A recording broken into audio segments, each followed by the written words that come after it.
आओ सुनाऊं कहानी। लाइक शेयर सब्सक्राइब कमेंट करना ना भूलें। आप देख रहे हैं जुल्मी इश्क भाग 5 रीकैप। धनुष को उसकी खामोशी खल रही थी क्योंकि वो ऐसी नहीं थी। गुस्सा होता तो सारा गुस्सा निकालती, लेकिन चुप्पी नहीं साथ थी। उसे देखते हुए उसने अपने मोबाइल से शिवम जी को फ़ोन लगाकर अंकल विषय आज घर नहीं आएगी, वो मेरे साथ है कहते हुए फ़ोन काट दिया। मुझे मेरे घर छोड़ दो जहाँ सब मुझे प्यार करते हैं, कोई मुझ पर ऐसे हाथ नहीं उठाता। तविशी ने बाहर देखते हुए कहा। धनुष ने कोई जवाब नहीं दिया और गाड़ी की स्पीड बढ़ा दी। बिना कुछ कहे उसके चेहरे पर नज़र जमाते हुए गाड़ी विश्वास पैलेस के आगे रुकी और उसका हाथ पकड़कर ज़बरदस्ती अंदर ले गया। अब आगे। तविशी अपना हाथ छुड़ाकर धनुष के कमरे में चली गई और धनुष उसे जाता हुआ देखता रहा। किचन से पानी लेकर बुआ आई और धनुष को देखते हुए बोली, साहब ये विशी बेटा ने दिया है आपको देने के लिए। धनुष की आंखें सिकुड़ गई। उसे वो कागज़ खोल के दिखा जिसमें लिखा था, सूर्यवंशी जी मैं जंगल जा रही हूँ जहाँ पर बाइक रेसिंग होती है। मुझे कुछ शक है जिसे दूर करने जा रही हूँ। कल रात तक का वेट नहीं कर सकती। आप मेरी चिंता मत कीजिएगा, मैं शौर्य को साथ लेकर जा रही हूँ।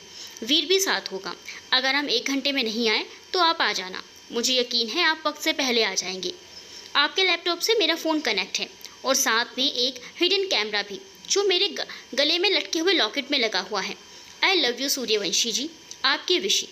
उसे पढ़ते ही धनुष ने अपनी पलकें मूंद ली, फिर गुस्से से दंदनाते हुए ऊपर चला गया। कमरे का दरवाज़ा अंदर से बंद था। उसने आवाज़ दी लेकिन विशी ने दरवाज़ा नहीं खोला और ना अंदर से कोई आवाज़ आई तो उसने चिल्लाते हुए कहा, विशी दरवाज़ा खोलो, मेरे सब्र का इम्तिहान मत लो। तुम क्या सोचकर वहाँ गई थी? अगर तुम्हें वहाँ कुछ हो जाता तो? जानती भी हो वहाँ तुम्हें कितना बड़ा खतरा हो सकता था। धनुष के इतना कहने पर भी आवाज़ नहीं आई तो वो दूसरे कमरे में गया और अपने कमरे की दूसरी चाबी लेकर उसे खोला तो सामने का नज़ारा देख उसकी आंखें बड़ी हो गई। तविशी बेड से लगकर नीचे बैठी रो रही थी। आज पहली बार धनुष उसे ऐसे रोते देख रहा था। वो अपने गुस्से को भूल उसके पास गया और घुटनों के बल बैठकर उसके कंधे पर हाथ रखते हुए बोला, विशी। वो डर गई। उसे लगा धनुष उस पर फिर से हाथ उठाएगा। ऐसे नहीं था कि वो जाति सहने वाली लड़की थी, लेकिन पहली बार किसी ने उससे इस तरह बात की थी और उस पर हाथ उठाया था। हालांकि धनुष ने सिर्फ हाथ उठाया था, उसे मारा नहीं था। यह फिर भी किसी से ना हारने वाली लड़की आज उसके इस एक हरकत से वाकई में डर गई थी। तुम क्यों करती हो ऐसा काम जिससे तुम्हें खतरा हो? तुम जानती हो ना मैं तुम्हारे लिए क्या फील करता हूँ। तुम्हें वहाँ कुछ हो जाता तो? धनुष ने अब नरमी से कहा। तविशी को आज पता नहीं क्या हो गया था, उसका रोना ही बंद नहीं हुआ। उसकी आंखों में आंसू देख धनुष की आंखें भी नम हो गई। वो सब कुछ बर्दाश्त कर सकता था लेकिन अपनी जान की आंखों में आंसू नहीं। उसने प्यार से पूछा, कोई और बात है क्या विशी? क्योंकि मेरी विशी तो लड़ती है, झगड़ती है, कभी कभी चप्पल जूते भी मारती है। आज वो इतनी चुप क्यों है? ऐसा क्या हुआ है जो उसकी आंखों से आंसू रुकना नहीं चाहती? तविशी ने यह सुनकर धनुष की तरफ भरी आंखों से देखा, फिर कुछ देर बाद बोली, तुम शादी से पहले ही मुझ पर हाथ उठाने लगे, शादी के बाद भी ऐसा करोगे तो मैं? धनुष उसकी बात सुनकर नम आंखों से हंस पड़ा और आगे बढ़कर तविशी को अपनी बाहों में भरकर उसके माथे को चूमते हुए बोला, आज के बाद कभी हाथ नहीं उठाऊंगा, लेकिन तुम प्रॉमिस करो कभी भी कुछ भी हो खुद को खतरे में नहीं डालोगी। प्रॉमिस। जानबूझकर खुद को खतरे में नहीं डालूंगी। अब रोना बंद करो, चलो उठो। वैसे भी तुम कई बार मुझे जूते से मार चुकी हो, तब तो मैं नहीं रोया। आज पहली बार मैंने हाथ उठाया, उसके लिए तुम रो रही हो। ये गलत है बीवी। वो मैंने तुमको नहीं, वीर और शौर्य को मारने के लिए उठाया था। कसम से गलती से आपके ऊपर पड़ जाती थी। उसने मासूमियत से कहा तो धनुष के होंठों पर मुस्कान सज गई। 1 मिनट क्या कहा तुमने? तविशी के अंदर का जासूस अब जागने लगा था। क्या? धनुष ने अनजान बनते हुए कहा। अभी क्या कहा? तविशी उसकी आंखों में देखने लगी।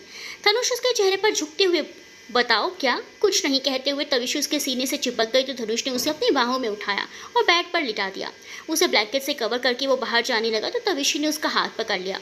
भूख लगी होगी ना विशी? हाँ कहते हुए उसने सर हिला दिया तो धनुष उसके माथे को चूमकर बाहर चला गया।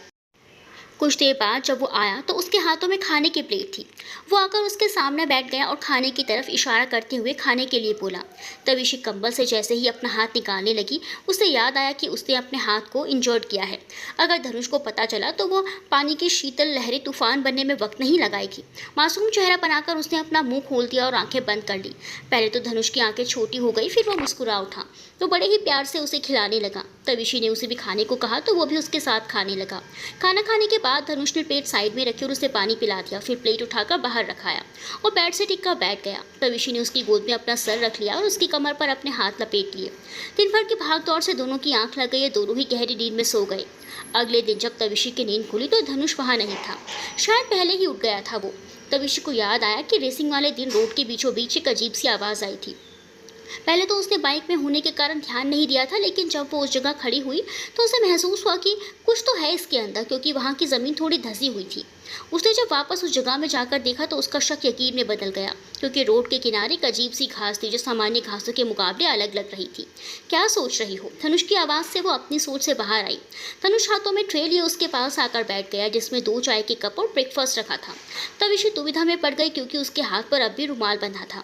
जाहिर था रुमाल निकालेगी तो चोट साफ तौर पर दिखाई देगी, और धनुष ने देख लिया तो वो क्या करेगा ये वो भी नहीं जानती, क्योंकि जितनी वो परवाह करता है उसका गुस्सा उतना ही खतरनाक है। अब किस सोच में पड़ गई? जाओ और फ्रेश होकर आओ, मैं वेट कर रहा हूँ। कहते हुए तविशी जल्दी से वॉशरूम में चली गई और कुछ देर बाद जब वापस आई तो उसने धनुष की ढीली हुडी पहन रखी थी, जो पहले की तरह ही उसे पूरी तरह ढक रही थी। उसका पूरा हुआ हाथ ढका हुआ था और हुडी घुटनों के नीचे तक आ रही थी। धनुष ने उसे देखा तो अपनी नसें हटा ली और उसे चाय का कप थमा दिया। तविशी ने चाय पी और उसकी गोद में बैठकर बोली, मुझे खिलाओ और फिर घर छोड़कर आओ। आजकल कुछ ज़्यादा नहीं हो रहा विषय तुम्हारा? धनुष ने कहा तो तविशी ने अपने कंधे उचका दिए। धनुष ने उसके कमर पर अपना हाथ लपेटा और उसके कान के पास हल्की गहरी आवाज़ में कहा, मुझे अंकल से बात करनी होगी। क्यों? तविशी असमंजस्य से बोली। धनुष का ये बर्ताव उसे कुछ अजीब लगा, पर कोई काम होगा डैड से सोचकर उसने ध्यान नहीं दिया। कुछ नहीं, नाश्ता करो। धनुष ने उसे खिलाया। फिर दोनों तैयार होकर तविशी के घर चले गए। धनुष और तविशी जब घर पहुंचे तो वहाँ पहले से ही वीर और शौर्या मौजूद थे। वहाँ आते ही धनुष की आंखें कठोर हो गई। उसने एक नज़र तविशी पर डाली और शिवम जी से बोला, अंकल मैं आज ही विशी से शादी करना चाहता हूँ। उसकी बात सुनकर सबके चेहरे के भाव बदल गए। तो भाई तविशी उसे गुस्से से घूरने लगी। अभी तक तो स्वीट बना था, अचानक से ये बीस्ट कैसे बन गया? आज कैसे? शिवम जी ने हैरानी से पूछा। मुक्ता जी भी बोली, हाँ बेटा, आज ही शादी कैसे होगी? अभी तो हमने कुछ किया भी नहीं है। आंटी आप परेशान क्यों हो रही हैं? शादी मंदिर में होगी, वो भी सिंपल तरीके से। तनुष ने कहा तो तविशी गुस्से से बोली, तुम्हारा दिमाग खराब हो गया है क्या? इतनी जल्दी शादी कैसे हो सकती है? क्यों नहीं हो सकती? तनुष ने ठंडी आवाज़ में कहा। क्या चल रहा है तुम्हारे दिमाग में? तविशी ने उसके भावों को टटोलते हुए पूछा। प्यार करती हो ना मुझसे? धनुष ने अब उसकी आंखों में देखकर सवाल किया। ये कैसा सवाल है? तविशी तो सचमुच में अब गुस्सा आने लगा था। अगर करती हो तो मैं जो कह रहा हूँ वो चुपचाप करो। तनुष ने संजीदगी से कहा तो तविशी उसके पल पल बदलते भावों को देखने लगी। वीर और शौर्या जो कब से खामोश खड़े थे वो दोनों धनुष के सामने आकर खड़े हो गए और उसे घूरने लगे। क्या? धनुष ने अपनी बोहें उछालते हुए पूछा। क्या कर रहा है तू? वीर ने उसे आंखें दिखाते हुए पूछा। शादी। धनुष ने बेपरवाही से जवाब दिया। वही तो पूछ रहा हूँ, क्यों कर रहा है ऐसा?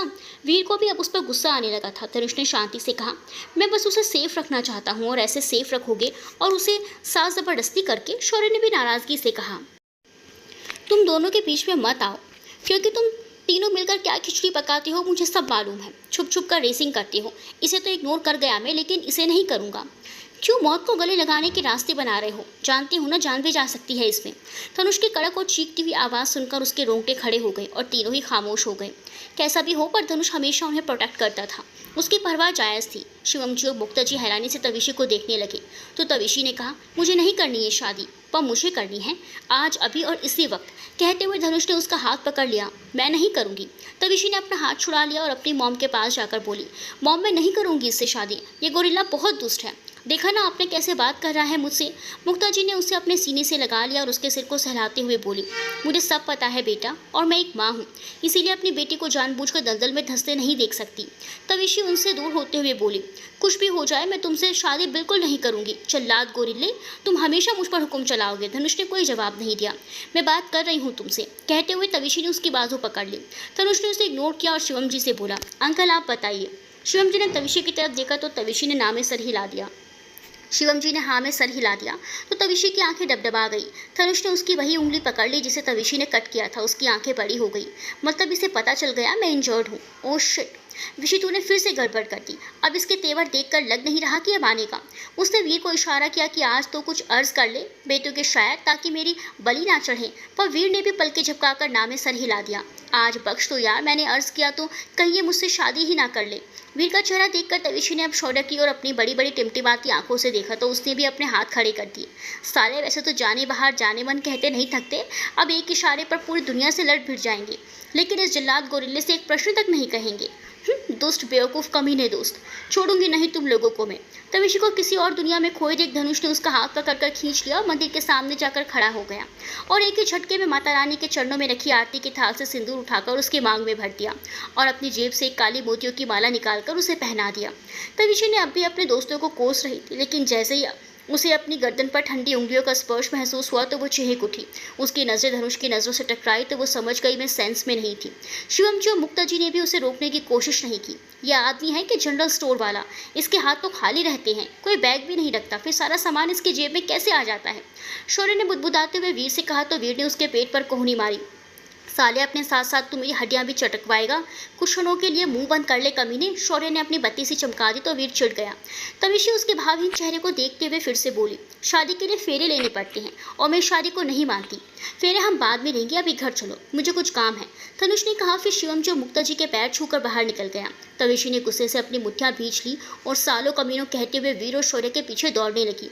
आज तुम दोनों को नहीं छोड़ूंगी। तुम्हारी आंखों के सामने उसने मुझसे ब्याह रचा लिया और तुम दोनों तमाशा देखते रहे। रुको तुम तो, कहते हुए जो हाथ में आया उसे लेकर उन पर फेंकने लगी। ओ जाने बहार मिसेस सूर्यवंशी, तुम तो अब और खतरनाक हो गई हो। शादी हो गई इसीलिए ना? वीर ने हंसते हुए शौर्य को ताली देकर कहा तो तविशी ने अपनी आंखें सिकोड़ ली। अर्ज क्या है? वीर ने कहा तो शौर्य ने उसका हाथ पकड़कर खींचते हुए कहा, अबे भाग, शेरनी बौखलाने लगी है तेरी तो, कहकर तविशी भी उनके पीछे भागी। शिवम जी और मुक्ता जी खुलकर हंसने लगे। एक पिता के कितने अरमान होते हैं अपनी बेटी की शादी के लिए, और मैं खुश हूँ कि मेरी बेटी को धनुष जैसा जीवन साथी मिला है। शिवम जी ने खुशी से कहा, हाँ जी, हमारी विषय समझदार है लेकिन उतनी ही जिद्दी भी, उसे सिर्फ धनुष ही संभाल सकता है। मुक्ता जी ने उनके कंधे पर हाथ रखकर कहा, आपको रोना नहीं आ रहा कि आपकी बेटी की शादी हो गई? शिवम जी ने उनकी तरफ देखते हुए पूछा, रोना क्यों आएगा, अभी मेरी बेटी की विदाई बाकी है। जब पूरे रीति रिवाजों के साथ हम इनकी शादी दोबारा करवाएंगे तब सिर्फ मैं ही नहीं आप भी रोएंगे। सही कह रही हो मुक्ता, पर अभी चलो मुझे कुछ खिला दो, भूख लगी है। बेटी का ख्याल मेरे दामाद मुझसे भी ज़्यादा रखता है। शिवम जी ने हंसते हुए कहा तो मुक्ता जी भी हंसने लगी। काश बेटियों की शादी पर माँ बाप ऐसे ही चिल कर पाते, अगर दामाद खरा सोना मिले तो ऐसा ही रिएक्शन होता है। बाहर आकर वीर और शौर्य धनुष के पीछे खड़े हो गए तो तविशी ठहर गई। चलो, कहते हुए धनुष ने गाड़ी का दरवाज़ा खोल दिया तो वीर ने कहा, अर्ज किया है जाने बहार, कैसे कहूँ, अब तुम हो गई हो पराई, पर कभी नहीं कहेंगे हम तुम्हें भौजाई। पहले तुम हमारे दिल में राज करती थी तलवार बनकर, भूलना मत जाने बहार मुझे, क्योंकि मेरी शायरी की शुरुआत हो तुम। ये सच है तभी तो बनी हो जल्लाद सियान की लुगाई, फिर भी हम नहीं करेंगे तुम्हारी विदाई।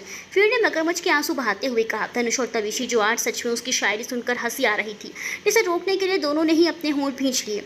शौर्य भी अपनी हंसी रोकते हुए गुनगुनाने लगा, बाबुल की दुआएं लेती जा जा, तुझको सुखी संसार मिले, मायके की कभी याद न आए, ससुराल में इतना प्यार मिले। मेरे बाग की ये नाजुक डाली, तुझे हर पल नई बहार मिले, जिस घर से बंधे हैं भाग तेरे, उस घर में सदा तेरा राज रहे, जब तुझको सुखी संसार मिले। शौर्य ने तो मस्ती में कुछ कुछ लाइन गुनगुनाने शुरू किया था, लेकिन उसकी आंखें सच में नम हो गई। तविशी ने उससे कसकर गले लगाकर कहा, मोहम्मद रफ़ी साहब को तूने पीछे छोड़ दिया। धनुष और वीर ने जाकर उन दोनों को अपनी बाहों में समेट लिया, फिर चारों ही हंस पड़े। दरवाजे पर खड़ी मुक्ता जी मुस्कुराती हुई अंदर चली गई।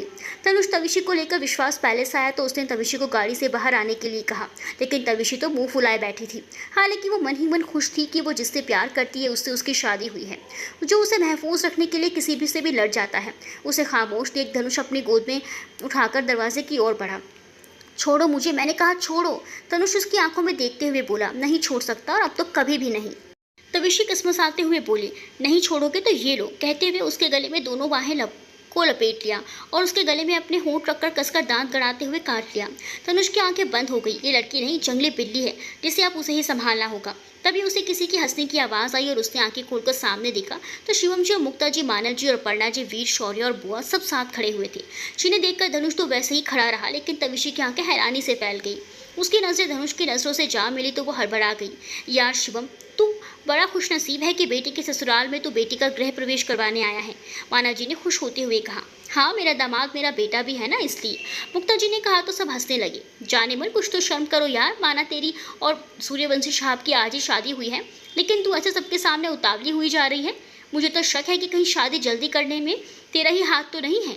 शौर्य ने तविशी की आंखों में देखते हुए कहा तो उसकी बात सुनकर तविशी उसे घूरते हुए तेरी, लेकिन उसके आगे के शब्द धनुष की पकड़ खुद पर महसूस करते हुए ही दब गए। आओ बेटा। अपर्णा जी ने उन्हें दहलीज पर खड़े होने को कहा तो तविशी बोल उठी। मम, अभी तक फेरे नहीं हुए हैं। उसकी बात सुनकर एक बार फिर सबकी हंसी गूंज उठी। तुम्हें फेरे लेने हैं ना, तो चलो, कहते हुए धनुष उसे गोद में लिए ही गार्डन में लगे तुलसी के पौधे के सामने खड़ा होकर बोला। बुआ रोज सुबह यहाँ पूजा करती है क्योंकि मैंने अंदर मंदिर नहीं रखवाई है। 7 कदम और सिर्फ एक वचन हम दोनों के लिए कहते हुए धनुष उसे बाहों में उठाए तुलसी के पौधे के चारों ओर घूमने लगा। पर एक वचन क्यों? तविशी ने कहा। क्योंकि एक वचन ही हम दोनों के लिए 7 वचन के बराबर है, धनुष ने कहा और सब उन्हें प्यार से देखने लगे। 7 फेरे लेने के बाद धनुष ने कहा, हो गए हमारे 7 फेरे। अब सुनो, मैं वचन देता हूँ कि हम दोनों एक दूसरे से कभी कुछ नहीं छुपाएंगे। मैं तुम्हारा विश्वास कभी नहीं तोड़ूंगा और तुम्हें भी नहीं तोड़ने दूंगा। तुम मेरी जिंदगी में पहली और आखिरी हो, जिसे मैं खुद से भी ज्यादा चाहता हूँ, और मैं तुम्हें किसी भी मुसीबत में नहीं पड़ने दूंगा। और मेरी कोशिश यही रहेगी कि तुम हमेशा मेरे साथ खुश रहो, और तुमसे भी यही उम्मीद करूंगा कि तुम मेरी परवाह की परवाह करो, क्योंकि मैं तुम्हारी आंखों में आंसू नहीं देख सकता। मैं अपनी सांसें छोड़ सकता हूँ विशी, लेकिन तुम्हें नहीं, क्योंकि तुम मेरा जुनून हो। तविशी उसकी आंखों में देख रही थी, जहाँ सिर्फ उसके लिए ही प्यार दिखाई दे रहा था। जुनून, हाँ जुनून ही तो है वो उसका, जो उसके लिए किसी भी हद तक चला जाता है। भाई, तुमने गलत कहा कि तुम एक वचन लोगे। सूर्यवंशी साहब का दिमाग गरीब आदमी। शौर्य ने कहा, एक वचन की आड़ में 7 वचन ले लिए अपने स्टाइल में। वीर ने हंसते हुए कहा, अच्छा अब चलो, देर हो रही है। बुआ ने कहा तो वीर के मॉम ने दोनों की आरती उतारी और उनके माथे पर तिलक लगाकर कहा, विशी बेटा, इस कलश को अपने दाहिने पैर से घर के अंदर गिरा कर आओ। तनुष ने उसे नीचे खड़ा कर दिया तो तविशी ने वैसे ही किया जैसे कि वीर के मॉम ने बताया था। दोनों सबके साथ अंदर चले आए। सब हॉल में बैठे थे तो धनुष भी उनके साथ में ही बैठा रहा। उसकी नज़र रह रहकर तविशी के ऊपर उठ रही थी, जो अपनी मॉम के साथ बैठी बातें कर रही थी। तनुष को किसी की परवाह तो नहीं थी ना कि वो किसी से डरता था, लेकिन आज पहली बार किसी रिश्ते में बंधा था तो वो उसे थोड़ी हिचकिचाहट महसूस हो रही थी। इसीलिए सबके बीच से उठकर जाने में ही अजीब लग रहा था। तविशी कुछ देर बाद बात करके धनुष के कमरे में चली गई। धनुष उसे जाता हुआ देख रहा था। वीर ने उसे देखा तो मुस्कुराते हुए कहा, अर्ज किया है, अकरू सूर्यवंशी दुल्हा बन गया। देख चेहरा कैसे खिल गया। ये शादी का निखार है या शादी करने वाली का? अभी से हमारा जल्लाद गोरिल्ला शर्मीला बन गया। जल्दी से हम दोनों को चाचू बनाना है। शौर्य ने कहा तो दोनों की बात सुनकर धनुष उन्हें घूरकर देखने लगा, लेकिन जैसे ही उनका गला दबोचने को उठा सबको देखकर ठहर गया। वहीं शौर्य और वीर ने अपनी बत्ती सी चमका दी। कुछ देर बाद सब चले गए तो धनुष ने वीर और शौर्य दोनों का हाथ पकड़कर घर से बाहर कर दिया, जिसे देख वीर और शौर्य नौटंकी करने लगे। दोस्त दोस्त ना रहा, प्यार प्यार ना रहा। अचानक से धनुष दोनों को गले लगाकर बोला, थैंक यू। वीर और शौर्य चौंक कर एक साथ बोले, क्या कहा सूर्यवंशी साहब ने? शौर्य दया भाभी स्टाइल में कान पर हाथ रखकर, हे माँ माता जी, सूर्यवंशी साहब ने हमें थैंक यू कहा। ये तो वही बात हो गई ना कि मोटू ने समोसा खाना छोड़ दिया। धनुष विशी का वेलकम किया उसके लिए। तू हमारा लंगोटिया यार है, तेरे लिए कुछ भी कर सकते हैं, और तो खुद को कभी अकेला मत समझना, हम तेरे साथ हैं। अब जा, भूखी शेरनी बौखलाने में जरा सा भी वक्त नहीं लगाती। वीर ने कहा तो धनुष बड़बड़ाया, तुम और तुम्हारे शब्द शादी की खुशी में गटकने चले गए क्या? शौर्य ने जैसे ही कहा धनुष की भौहें सिकुड़ गई। तो गुस्सा मत हो भाई, मैं तो मजाक कर रहा था। तू जा और हम भी जाते हैं। चल वीर, शौर्य ने कहा और दोनों मुस्कुराते हुए वहां से चले गए। धनुष अब कमरे में आया तो चौंक गया, क्योंकि उसका कमरा पूरा फूलों से सजा हुआ था। बेड पर गुलाब के फूलों से हार्ट बनाया हुआ था। पूरे कमरे में कैंडल लाइट जली हुई थी। धनुष की नज़र पूरे कमरे में घूमने लगी। उसे समझते देर नहीं लगी कि ये काम उन 2 कमीनों दोस्तों ने किया है। बाथरूम का दरवाज़ा खुला, जिसकी आवाज़ से धनुष ने उस तरफ देखा। तविशी धीमे कदमों से बाहर आई तो उसके पैरों की पायल छन छन करने लगी। वो थोड़ी दूरी पर खड़ी हो गई। धनुष की धड़कनें तेज हो गई। उसकी आंखें नमी के साथ चमक उठी। सामने उसकी विशी खड़ी थी, उस रूप में जिसने उसने पहले कभी इमेजिन भी नहीं किया था। लाल रंग की बनारसी साड़ी पहने, हाथों में भरी लाल चूड़ियां, गले में धनुष का पहनाया हुआ काले मोतियों का मंगलसूत्र और एक पेंडेंट। उसका सिर एक लाल छीनी दुपट्टा से ढका हुआ था। वो दरवाजे के पास धनुष को देखकर रुक गई। उसकी धड़कनें भी तेज गति से धड़कने लगी थी। दोनों के बीच बस 4 कदम का फासला था। धनुष ने जैसे ही उसकी तरफ कदम बढ़ाया, तविशी की मुट्ठियां अपनी साड़ी पर कस गई। धनुष खोया हुआ सा उसके पास पहुंचा और अपना हाथ आगे बढ़ा दिया। तो तविशी को अपनी मॉम की बात याद आ गई। उसने धनुष की हथेली पर अपना हाथ रख दिया तो धनुष उसे लेकर बेड के पास चला आया। दोनों की सांसें तेज हो चली थी। धनुष उसे बेड पर बिठाकर खुद नीचे घुटनों के बल बैठ गया। तविशी उसे नीचे बैठते देख बोली, आप नीचे क्यों बैठे हैं, ऊपर बैठिए। पहले के मुकाबले आज उसकी आवाज़ धीमी थी। धनुष उसके हाथ पर अपना हाथ रखकर बोला, मेरे एक सवाल का जवाब दोगी? हाँ बोलिए। ये सब करने के लिए किसने कहा था? तविशी क्या बोले उसे कुछ समझ में नहीं आया। धनुष ने उसकी उलझन समझते हुए कहा, तुमसे प्यार किया है, तुम्हारे रहन सहन से मुझे कोई परेशानी नहीं है, तो तुम जिसमें कंफर्टेबल नहीं हो उसे मत पहना करो विशी। किसने कहा मैं कंफर्टेबल नहीं हूँ? अब ज़्यादा सोचो मत तो मेरा घूंघट उठाओ। मॉम ने कहा था जब तक आप घूंघट नहीं हटाएंगे मुझे ऐसे ही रहना पड़ेगा। तविशी ने जवाब दिया। धनुष उसकी हरकत से मुस्कुरा उठा। आजकल कुछ ज़्यादा ही आप कहने लगी थी उसका जुनून। उसने धीरे से उसका दुपट्टा चेहरे से हटाया तो तविशी की बड़ी बड़ी घनी पलकों पर जैसे उसका दिल छलक कर रह गया। आज उसने अपनी लंबी बालों की चोटी बनाई हुई थी जिसने बीच मांग में भरा सिंदूर उसके चेहरे की रौनक बढ़ा रहा था। माथे पर लाल बिंदी, आंखों में काजल और होंठों पर लाल लिपस्टिक जिसे देखकर धनुष का गला सूखने लगा था। उसने उसका माथा चूम लिया और अपनी नसें हटाकर खुद को संयत करते हुए कहा, अब जाकर चेंज कर लो फिर आराम करना। कहते हुए तविशी बाथरूम में चली गई तो धनुष ने जल्दी से टेबल पर रखा पानी का ग्लास उठाया और एक ही सांस में पी गया। जब उसे थोड़ा सा अच्छा लगा तो वो भी चेंजिंग रूम में चला गया। जब वो चेंज करके वापस आया तो तविशी बिस्तर पर पाँव फैलाकर बैठी हुई थी। उसने आज भी उसकी हुडी पहनी हुई थी। एक बार फिर उसकी सांसों ने गति पकड़ ली क्योंकि तविशी के पैरों पर चमकती पायल अब भी बंधी हुई थी। उसने इसे साड़ी और ज्वेलरी चेंज की थी और बालों को खुला करके ढीला सा बन बनाया हुआ था। उसके हाथों की चूड़ियां और मांग में भरा सिंदूर धनुष को अब भी अपनी तरफ आकर्षित कर रहा था। धनुष उसके पास आकर बोला, तुम्हारे लिए तो कपड़े रखवा दिए हैं मैंने, पर मुझे ये अच्छा लगता है और मैं हमेशा यही पहनूंगी जब भी घर में रहूंगी। ठीक है तुम अब सो जाओ, मैं दूसरे कमरे में चला जाता हूँ।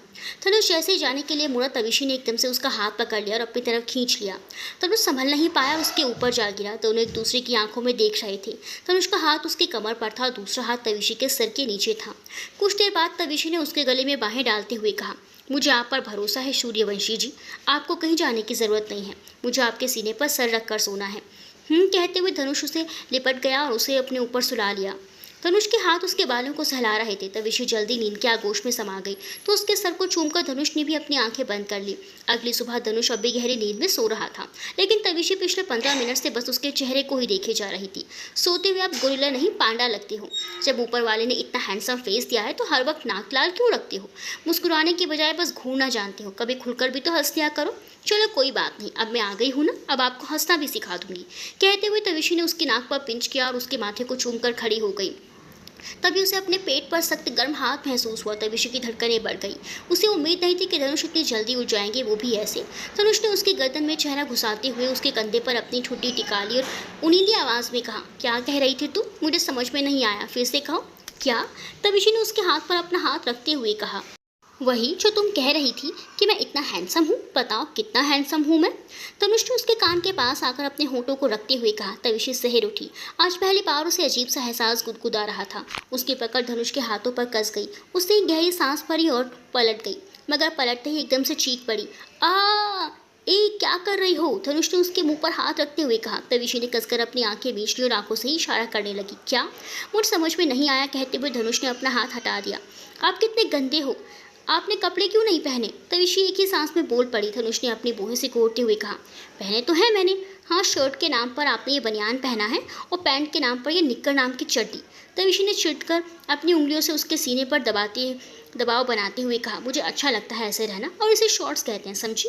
धनुष ने भी झल्लाते हुए कहा, अच्छा ठीक है, मुँह मत फुलाओ, मुझे रात में ऐसे ही नींद आती है, लेकिन तुम कहती हो तो ऐसे नहीं रहूँगा। धनुष ने उसके हाथों को थाम कर कहा। तविशी उसके सीने से लगती हुई बोली, कौन सा परफ्यूम लगाते हो? कितनी अच्छी फ्रेग्रेंस आती है आपकी बॉडी से, और आपका सीना भी कितना चिकना है, लेकिन उतना ही हार्ड भी है। धनुष ने कसकर अपने होंठ भींच लिए। ये लड़की पूरी हिली हुई है, जानबूझकर मुझे बहका रही है।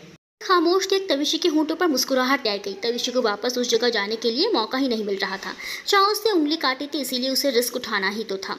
उसने तो पुलिस को एक फेक ईमेल आईडी से उस जगह की लोकेशन भेजकर लिखा, 100 साल पहले इस जगह में मिली थी खजाने की जानकारी, इसकी लालच में तस्करों की समूह वहाँ मौजूद है, इससे शहर के लोगों को भी खतरा हो सकता है। तविशी अपने मन में बुदबुदाई, मैं ना सही, अब पुलिस तो तुम्हें ढूंढ ही निकालेगी रख पाती। अब कब तक आखिर लोगों की जान से खेलोगे तुम? अब ये तविशी की गलती थी या समझदारी, ये तो वक्त आने पर ही पता चलेगा। विश्वास पैलेस। तविशी के साथ वीर और शौर्य हॉल में बैठे थे। तभी वहाँ धनुष आया, उसके हाथ में खाने की प्लेट थी। वो तविशी के पास आकर उसे खाना खिलाने लगा। वीर और शौर्य ने खाने से मना कर दिया था क्योंकि वो पहले से ही बहुत कुछ खा चुकी थी। वीर ने ये देखकर अर्ज किया, जाने पहाड़ टेढ़े मेढ़े मोड़ पर हम अचानक मिल गए। खाने भी आज थोड़े से जल भुन गए, बिना नमक का चावल और चाशनी सी भरी सब्जी। एक निवाला तो खा लो तुम भी मेरे हाथों से, क्या पता ये देख इस गरीब शौर्य के मुंह जल जाए। वाह वाह वाह, साले कंजर निकम्मे, बेइज्जती करने को तुझे मैं ही मिलता हूँ। शौर्य उसके पीठ पर चढ़ गया था। धनुष ने अपना सर नामे हिला दिया। वहीं तविशी हंसने लगी। आजकल उसके चेहरे पर हर वक्त हंसी ही हंसी थी, वो भी इन तीनों की वजह से। अबे छोड़ ना मेरी जान, तेरे लिए इतनी शायरियाँ करता हूँ तो तू खुश होने के बजाय काटने को क्यों दौड़ता पड़ता है। वीर ने उसे नीचे उतारते हुए कहा। अच्छा ठीक है, अब मेरी सुनो। शौर्य ने कहा, यार विशी, काश सूर्यवंशी साहब जैसी मेरी भी पत्नी होती तो मैं कितना खुश होता। वैसे मैं गरीब आदमी बच गया जो मुझसे शादी नहीं की, नहीं तो तुम मुझे बावर्ची बनाने में 1 मिनट नहीं लगाती। तब विशी धनुष के गले में बाहें डालते हुए बोली, मेरे पति का जेंडर मत चेंज करो, ये सिर्फ मेरे लिए है। उससे इस तरह अपने पास आने से धनुष ने अपने होंठ भींच लिए। हाँ, फिर अखबार के फ्रंट हेडलाइन में लिखा होता, राजदान ग्रुप ऑफ कंपनीज के गरीबी सीईओ मिस्टर शौर्य राजदान शादी की पहली रात ही बने बावर्ची। फिर ने दोनों हाथों को उठाकर अखबार पढ़ने वाले शेप बनाया तो तविशी खिलखिलाकर हंस पड़ी। शौर्य ने अपना मुंह बना लिया और धनुष के कंधे पर अपना सर रख लिया, जैसे रो रहा हो। धनुष ने उसके सर पर थपकी देते हुए कहा, रो क्यों रहा है पगले, हमारे देश के सबसे गरीब आदमी हो तुम, तुम्हारी इस हालत से हमारे देश पर क्या असर होगा जानते भी हो। शौर्य ने बेचारगी से उसका चेहरा देखा, फिर उसके ऊपर चढ़ गया। अबे छिचोरे, क्या कर रहा है, मेरी बीवी सामने बैठी है, सामने क्या सोचेगी वो। धनुष ने उसे खुद से दूर करते हुए कहा। फिर और तविशी तो एक दूसरे को हाई फाई करते हुए हंस रही थी। शौर्य उसके से ऊपर से गाना गाते हुए नाचने लगा। गुपचुप गुपचुप गुपचुप छत पे सोया था बहनोई, में तन्ने समझकर सो गई, मुझको सूर्यवंशी जी माफ़ करना, गलती भारे से हो गई। अब शौर्य के साथ वीर भी ठुमका लगाने लगा था क्योंकि धनुष के होठों पर मुस्कुराहट थी। तभी टीवी पर चल रहे सनसनी न्यूज़ ने सबका ध्यान अपनी ओर खींचा, जहां पर पुलिस को वही जंगल वाली खुफिया जगह के बारे में पता चला था और पुलिस ने उस जगह को बंद कर दिया था। तविशी अपने मन में बोली, अब जल्द ही तुम्हें भी ढूंढ लूंगी मैं। धनुष ने न्यूज़ देखते ही टीवी बंद कर दिया था तो वीर और शौर्य उसे पलटकर देखने लगे। झील पर चले, धनुष ने तविशी को देखते हुए बोला। तविशी उसकी बात सुन खुश हो गई। फिर चारों ही वहां से निकल गए। झील पर कुछ देर घूमने और मस्ती करने के बाद सब घर लौट आए।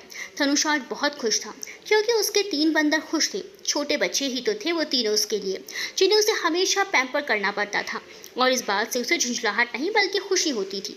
चाहे जितने भी उत्पात मचा ले ये, पर इनके चेहरे की खुशी देखकर धनुष अपना सारा गुस्सा भूल जाता था। उनके होठों की मुस्कुराहट उसके लिए किसी खजाने से कम नहीं थी जिसे वो संभाल कर रखता था। रात 9 बजे। आज धनुष को यूनिवर्सिटी से घर लौटने में देर हो गई थी। बहुत से काम बाकी थे जिसे करने में उसे वक्त का पता ही नहीं चला, क्योंकि यूनिवर्सिटी के बाद उसे रेस्टोरेंट भी जाना होता था। इसीलिए वो रेस्टोरेंट आया था। जब वो रेस्टोरेंट से बाहर निकला तो उसकी नज़र अपनी गाड़ी के पीछे खड़े एक इंसान पर जा टिकी और उसकी भवें सिकुड़ गई। आसपास ज़्यादा लोग नहीं थे क्योंकि रेस्टोरेंट बंद हो चुका था। वो अपनी शर्ट की आस्तीन फोल्ड करते हुए धीमा कदमों से उस इंसान के पीछे जाकर खड़ा हो गया। जब उस इंसान को लगा कि उसके पीछे कोई खड़ा है तो वो धनुष को मौका दिए बिना ही झुककर मुड़ गया।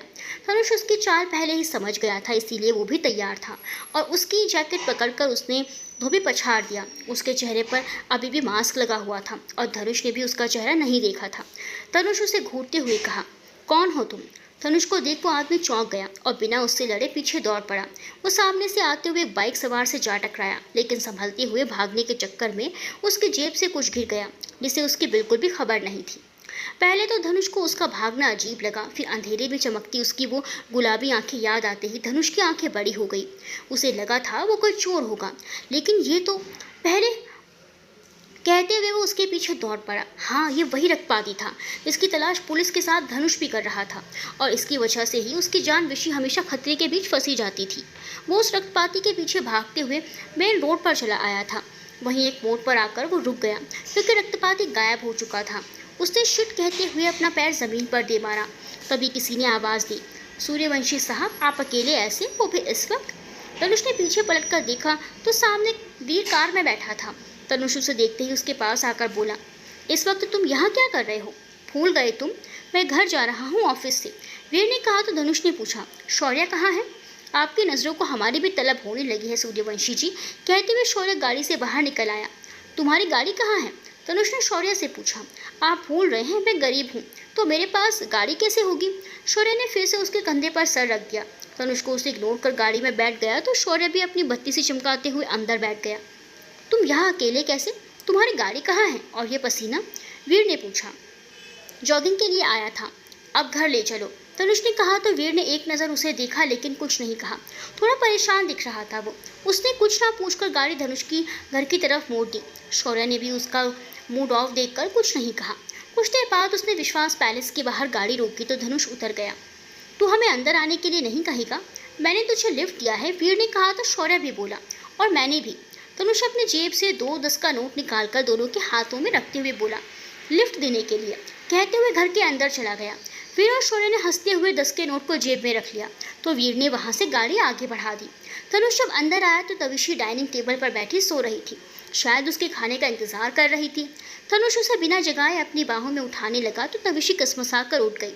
तनुष को एक नज़र देख वो किचन में चली गई और धनुष फ्रेश होने चला गया।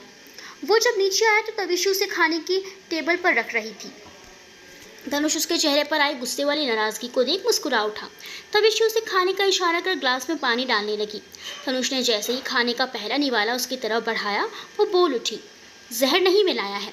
धनुष ने अब वो निवाला खुद खा लिया और दूसरा निवाला उसकी तरफ बढ़ा दिया, जिसे तविशी ने बिना ना नुकर के खा लिया। तविशी की नाराजगी देख धनुष के होंठों पर मुस्कुराहट थी, जिससे वो चिड़ी हुई थी। धनुष ने उसे खाना खिलाया और खुद भी खाना खा लिया। खाने के बाद वो प्लेट लेकर किचन में चली गई। जब वो आई तो धनुष वहाँ नहीं था। वो झुंझला उठी और पैर पटकते हुए जाकर दूसरे कमरे में सो गई। जब काफ़ी देर तक वो कमरे में नहीं आई तो धनुष को चिंता होने लगी। ये कहाँ रह गई, कहते हुए वो उठकर बाहर निकल आया। उसे पूरे हॉल में नजरें दौड़ाई पर तविशी वहाँ नहीं थी। कहाँ जा सकती है, कहते हुए वो बुआ के कमरे में गया तो बुआ सो रही थी। यहाँ भी नहीं है, कहाँ गई होगी। वो सब तरफ ढूंढने लगा। जब एक कमरे के सामने आया तो उसके कदम ठहर गए। यह उसकी माँ का कमरा था जिसका दरवाज़ा खुला हुआ था। उसने अंदर देखा तो तविशी सो रही थी। वो गहरी नींद में थी। तनुष उसके पास गया और उसे देखने लगा, पर जैसे ही उसे कुछ याद आया उसके चेहरे के भाव बदल गए। उसने तविशी को अपनी गोद में उठाया और अपने कमरे में चला आया। उसे सुलाकर चादर ओढ़ा दिया और जाकर बालकनी में खड़ा हो गया। कुछ देर सोचते रहने के बाद वो आकर बिस्तर पर लेट गया तो तविशी ने उसके ऊपर अपना पैर रख दिया और उसके सीने पर सर रखकर उसे कसकर पकड़ लिया। तनुष के होंठों पर मुस्कुराहट ने नींद के आगोश में समा गया। दिन बीतने लगे थे और यूं गुजरते वक्त के साथ तविशी और धनुष के बीच खट्टी मीठी नोकझोंक होती रहती थी। फिलहाल कुछ दिनों के लिए तविशी का घर से बाहर जाना बंद था। अगर धनुष घर से बाहर होता तो उसके गार्ड्स तविशी को घर से अकेले बाहर निकलने नहीं देते थे। विश्वास पैलेस इतना सेफली बनाया था धनुष ने, तविशी को चोरी छिपे बाहर निकलने का एक भी खुफिया रास्ता नहीं मिला है। मन मारकर वो घर पर ही पढ़ाई करने लगी, पर उसका दिमाग अब भी रक्तपाती में ही उलझा हुआ था। उसे जल्द से जल्द कुछ करना था। दोपहर का समय था और वो इस वक्त हॉल में बैठी टीवी देख रही थी कि तभी डोर बेल बजी। एक सर्वेंट ने दरवाज़ा खोला तो सामने अपने टीम के साथ पुलिस खड़ी हुई थी। तविशी एक पल को घबरा गई। कहीं पुलिस वालों को पता तो नहीं चल गया उसके बारे में कि वो मेल उसने ही किया था। उसे डर पुलिस वालों से नहीं धनुष से था। अगर उसे पता चला इस बारे में तो उसकी खैर नहीं। इससे पहले वो कुछ कहती इंस्पेक्टर ने, हेलो मैम, हमें सूर्यवंशी साहब से मिलना है। तविशी की भौहें सिकुड़ गई। मेरे पति ने किसी को मार तो नहीं दिया? नहीं नहीं, ऐसा कैसे हो सकता है, आप लोग आ गए। धनुष की आवाज़ उसके कानों में पड़ी तो वो पलटकर धनुष को देखने लगी। विशी, तुम कमरे में जाओ, इन्हें मैंने बुलाया है। तविशी के पास अब कोई ऑप्शन नहीं था यहाँ रुकने का, इसीलिए वो अपने कमरे में चली गई। तनुष ने कुछ देर उन लोगों से अकेले में बात की, फिर वो चले गए। उनके जाने के बाद जब वो कमरे में आया तो तविशी ने पूछा, ये लोग यहाँ क्यों आए थे, कुछ काम था? तनुष ने जवाब दिया। तविशी उसे घूमने लगी तो उसकी कमर पकड़कर अपने करीब करते हुए उसने कहा, तुम क्यों परेशान हो रही हो, तुम्हें पकड़ने नहीं आए थे ये। मुझे क्यों पकड़ेंगे, मैंने क्या किया है? तविशी ने उसके सीने पर हाथ रख उसे धक्का देते हुए कहा। तनुष ने उसकी कलाई पकड़ ली और उसके चेहरे पर झुकते हुए धीमी आवाज़ में कहा, सुनो। तविशी की आंखें बंद हो गई। तनुष ने उसके चेहरे को अपने हाथों में भर लिया और उसके माथे को चूमकर उसे अपने सीने से लगा लिया।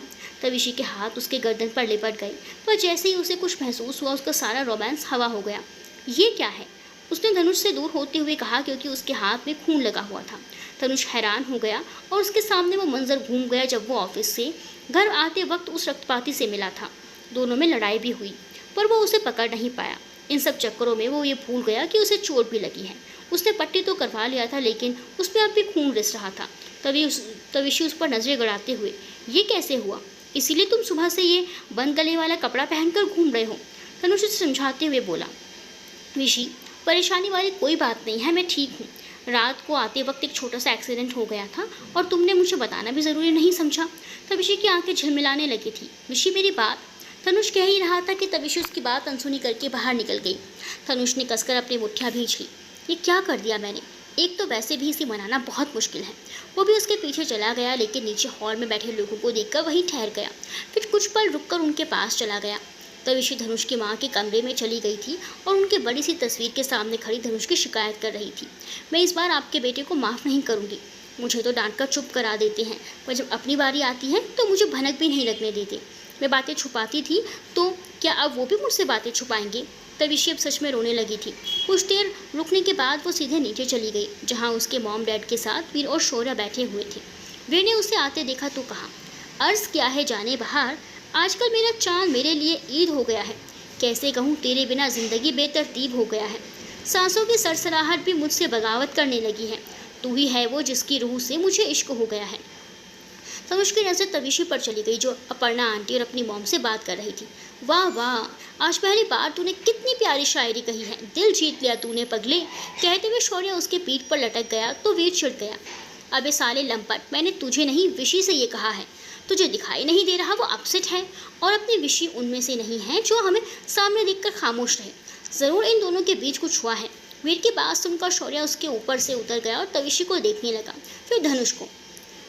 चल एक काम करते हैं, शौर्य ने कहा। फिर सर्वेंट से कहकर म्यूजिक ऑन करने को कहा। सर्वेंट ने कुछ देर में सब सेट किया, फिर थम्स अप का इशारा किया। वीर, मॉम, डैड, अंकल, आंटी, क्यों ना आज एक फैमिली कपल डांस हो जाए? अभी? शिवम जी ने हैरानी से पूछा। हाँ अंकल, जब तक खाना लगता है तब तक क्यों ना हम एंजॉय कर लें। वैसे भी सूर्यवंशी साहब और जाने मन को हनीमून डेस्टिनेशन पर नहीं भेजा हमने, तो क्यों ना हम यहीं एक क्यूट सा कपल डांस एंजॉय करें। शौर्य ने कहा तो वीर ने उसके पीठ पर एक मुक्का जमाया तो वह चुप हो गया, लेकिन बाकी सब हंसने लगे, और तविशी और धनुष को छोड़कर। उन सब में भी सबने महसूस किया कि पहले के मुकाबले तविशी थोड़ी शांत है।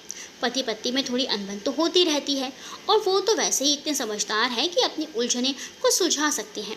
उन दोनों के बताए बिना उनके बीच में बोलना शायद अच्छा ना हो, इसीलिए वो खामोश रहे। शौर्य ने म्यूजिक ऑन करवाया तो मानव जी ने अपर्णा जी का हाथ थाम लिया और म्यूजिक पर थिरकने लगे। वैसे ही शिवम जी और मुक्ता जी भी हंसते हुए गाने की धुन पर डांस करने लगे। तविशी सच में धनुष से नाराज थी, इसीलिए वो उठकर किचन की तरफ जाने लगी तो वीर ने उसका हाथ पकड़कर खींच लिया और उसके साथ डांस करने लगा। तविशी ज़बरदस्ती मुस्कुराई और उसका साथ देने लगी। अपनी वजह से वो इन सबको दुखी नहीं करना चाहती थी। थोड़ी देर बाद शौर्य ने उसका हाथ पकड़ लिया और उसे लेकर गोल गोल घुमाने लगा। घुमाते घुमाते उसने तविशी का हाथ छोड़ दिया तो तविशी धनुष के सीने से जा टकराई। धनुष ने उसे कमर से पकड़कर अपने करीब कर लिया और म्यूजिक के हिसाब से स्टेप्स लेने लगा। यूं ही नहीं तुझ पे दिल ये फिदा है, सबसे तू अलहदा है, सबसे जुदा है, नामुमकिन तुझसा कोई चेहरा मिल पाना। तनुष ने तविशी के राइट हैंड को पकड़कर रोल किया और उसे नीचे झुकाते हुए अपने लेफ्ट हैंड में थाम लिया। तविशी खामोशी से स्टेप्स कर रही थी कि धनुष ने उसके चेहरे को अपने हाथों में भर लिया और उसके गाल को चूम लिया। तविशी की धड़कनें शोर करने लगी थी, इसीलिए वो थोड़ी सी दूर हो गई। दिल मेरा चाहे जब भी तू आए, तुझसे मैं कह दूँ वापस ना जाना, बाहों में तेरी सारी शब जागूं, आंखों में देखूं सुबह का आना। अब वीर ने धनुष को गिटार पकड़ा दिया तो वह तविशी से अगल बगल घूमते हुए गिटार बजाने लगा। वहीं शौर्य और वीर कपल डांस करने लगे। बड़े पहले ही थक कर सोफे पर बैठ चुके थे और मुस्कुराते हुए बच्चों को ही देख रहे थे। ये वो बेकरारी है जो दरिया सी जारी है, तेरा इश्क मुझको बहा ना जाए, साहिल की तरह तू मुझको बचाना। तविशी बुआ के पास चली गई तो धनुष ने गिटार शौर्य के हाथ में थमा दिया और मुक्ता जी से बोला, सॉरी आंटी, आप लोग एंजॉय कीजिए, मैं अपनी बीवी को मना कर आता हूँ। कहते हुए बिना किसी की बात सुने तविशी को अपनी बाहों में उठाकर अपने कमरे की ओर बढ़ गया। शिवम जी की आंखें बड़ी हो गई तो मुक्ता जी ने कहा, दोनों की गलतफहमियां दूर होने दीजिए, चलिए हम खाना खाते हैं। कहते हुए अपर्णा जी के साथ डाइनिंग टेबल की तरफ चली गई जहां बुआ खाना लगवा रही थी।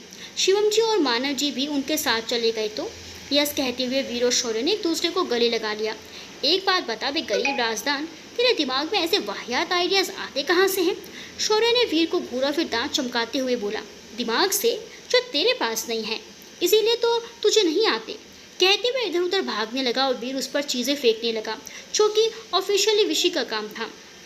धनुष और तविशी अपने कमरे में थे। वो खिड़की के पास खड़ी बाहर देख रही थी और धनुष उसे बाहों में भरकर उसकी गर्दन पर अपना चेहरा गड़ा रखा था। 2 घंटे 37 मिनट 25 सेकंड्स हो गए हैं, तुम्हें मुझसे अब तक बात नहीं की है, धनुष ने धीरे से कहा और अपने हाथों की पकड़ उसके पेट पर कस दी। छोड़ो मुझे, छोड़ने के लिए थोड़ी ना पकड़ा है। वैसे भी तुम मेरी बीवी हो और मेरी बीवी इस वक्त बहुत नाराज़ है, तो उसे मुझे मनाना है। धनुष ने उसके गर्दन पर अपने होंठ रखते हुए कहा। तो तविशी की आंखें बंद हो गई और उसकी पकड़ धनुष के हाथों पर कस गई। अच्छा सॉरी, गलती हो गई जो तुम्हें नहीं बताया, पर सच में मैं तुम्हें परेशान नहीं करना चाहता था, इसीलिए नहीं बताया। अब गुस्सा छोड़ भी दो मेरी जंगली बिल्ली, धनुष ने उसे अपनी तरफ घुमाते हुए कहा। तविशी की आंखें नम थी, उसे सच में बहुत रोना आ रहा था।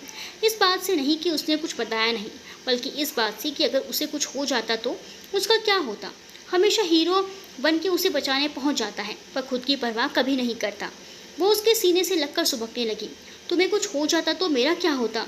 मैंने कभी नहीं सोचा था कि तुम्हारी एक छोटी सी खरोच से अंदर तक हिल जाऊंगी मैं। तुम्हें पता भी है इस वक्त मैं कैसा फील कर रही हूँ।